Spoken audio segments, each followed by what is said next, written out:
નમસ્કાર. ચાલો આજે વિજ્ઞાનના એક ખૂબ જ મજેદાર પ્રકરણની સફર પર નીકળીએ. ધોરણ 7નું પ્રકરણ 7. આ એ પ્રકરણ છે જે આપણને સમજાવશે કે પ્રાણીઓ અને વનસ્પતિની અંદર બધું ચાલે છે કેવી રીતે.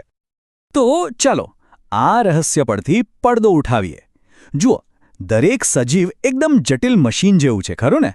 પણ ક્યારે એવો વિચાર આવ્યો કે આ મશીનના બધા ભાગો એકબીજા સાથે કઈ રીતે વાત કરે છે? મતલબ જોડાયેલા કેવી રીતે છે? એમને જે તાકાત જોઈએ, જે પોષણ જોઈએ, એ બધું એમના સુધી પહોંચે છે કેવી રીતે? બસ આ જ સવાલો આપણને આજના વિષયના મૂળ સુધી લઈ જશે. જરા વિચારો તો, એક નાનકડી કીડી હોય કે પછી એક મોટું ઘટાદાર વૃક્ષ, દરેક જીવંત વસ્તુને ટકી રહેવા માટે શું જોઈએ? મુખ્યત્વે 3 વસ્તુઓ છે. એક તો ખોરાક, જેમાંથી એનર્જી મળે. બીજું છે પાણી, જેના વગર તો કોઈ કામ જ ન થાય. અને ત્રીજું છે ઓક્સિજન, શ્વાસ લેવા માટે એકદમ જરૂરી. કહી શકાય કે આ જીવનના 3 મુખ્ય પાયા છે. પણ સવાલ એ છે કે આ બધી જરૂરી વસ્તુઓ શરીરના છેક નાનામાં નાના ખૂણા સુધી પહોંચે છે કઈ રીતે? અને હા, જે કચરો બને છે એનું શું થતું હશે?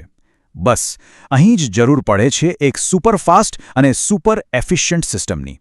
એવી સિસ્ટમ જે એક બાજુ ડિલિવરી બોયનું કામ કરે અને બીજી બાજુ કચરો પણ ઉપાડી જાય, અને એ પણ નોન સ્ટોપ.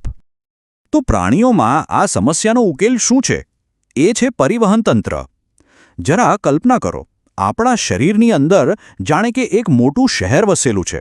એ શહેરનું પાવરફુલ પમ્પિંગ સ્ટેશન એટલે આપણું હૃદય. અને જે રસ્તાઓ અને હાઈવેનું નેટવર્ક છે એ છે આપણી રુધિરવાહિનીઓ, જે જીવન માટે જરૂરી બધો જ સામાન શહેરના દરેક ઘર સુધી એટલે કે આપણા શરીરના દરેક કોષ સુધી પહોંચાડે છે. કેવી અદ્ભુત વ્યવસ્થા છે, નહીં? તો હવે આપણો પાયો એકદમ પાક્કો થઈ ગયો છે. તો શું કહો છો, આ રોમાંચક સફર માટે તૈયાર છો? ચાલો જોઈએ કે આ પ્રકરણમાં આપણે કયા કયા સ્ટેશન પર રોકાવાના છીએ. આપણી પાસે એક સરસ મજાનો રોડમેપ પણ છે. જુઓ, આપણી આ સફર મુખ્યત્વે 3 ભાગમાં વહેંચાયેલી છે. સૌથી પહેલાં આપણે પ્રાણીઓના પરિવહન તંત્રના બધા રહસ્યો જાણીશું, કે લોહી કેવી રીતે ફરે છે, હૃદય શું કામ કરે છે, બધું જ. એ પછી બીજા સ્ટેપમાં આપણે એ જોઈશું કે પ્રાણીઓ પોતાના શરીરમાંથી કચરો સાફ કેવી રીતે કરે છે, એટલે કે ઉત્સર્જન તંત્રને સમજીશું. અને છેલ્લે ત્રીજા ભાગમાં આપણે વનસ્પતિઓની દુનિયામાં જઈશું. એ કેવી રીતે પાણી અને ખોરાકને ઉપર નીચે પહોંચાડે છે એ જાણીશું. ખરેખર મજા આવશે. એટલે એક વાત યાદ રાખજો, આ પ્રકરણ ખાલી હૃદયના ધબકારા કે ઝાડના મૂળ વિશે નથી. ના, આ તો એ જાદુને સમજવા વિશે છે જે દરેક સજીવને ધબકતું રાખે છે, જીવંત રાખે છે. જ્યારે આપણે આ સમજીશું ને, ત્યારે આપણને પ્રકૃતિની આ અજાયબીઓ પ્રત્યે એક અલગ જ માન થશે.